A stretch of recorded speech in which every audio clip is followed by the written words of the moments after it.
तो आप ये देख सकते हैं बजर, बटन और बैटरी सिस्टम ज़बरदस्त। हेलो दोस्तों, मैं वासिफ पठान, आप देख रहे हैं पठान हैकर। अभी नाम मैं चेंज कर दूँगा, पहला एसवीट था, अभी नाम मैं चेंज कर दिया हूँ, पठान हैकर कर दिया हूँ, क्योंकि यूट्यूब ने जल्दी शो करने के लिए थोड़ा तकलीफ हो रही थी। तो अभी पठान हैकर बहुत आसानी से आप टाइप करेंगे तो मिल जाएगा। तो जाके टाइप कीजिए, लाइक शेयर सब्सक्राइब ज़रूर कीजिए। और मैंने आज ये बनाया हो, ये है गेम जो ज़बरदस्त है, ये प्रोजेक्ट है, आप देख सकते हैं।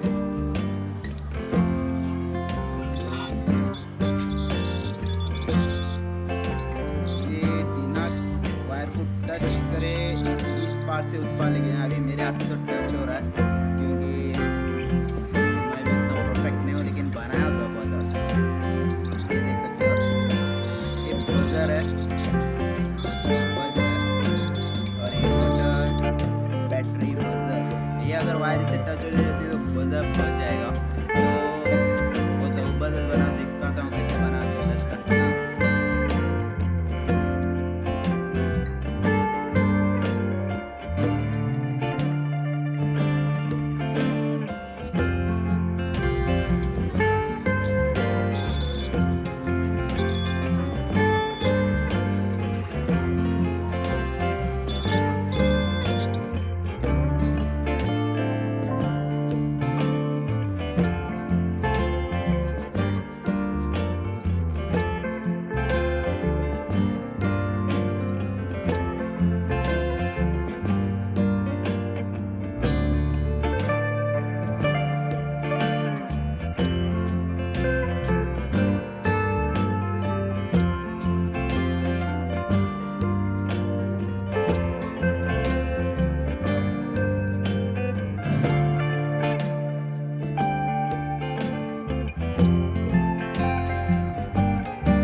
हेलो दोस्तों, मेरा वीडियो आपको कैसा लगा कमेंट में ज़रूर बताएं। लाइक शेयर सब्सक्राइब ज़रूर करें और बेल आइकन दबाना ना भूलें। चलो मिलते हैं नेक्स्ट वीडियो में, अब तक के लिए गुड बाय।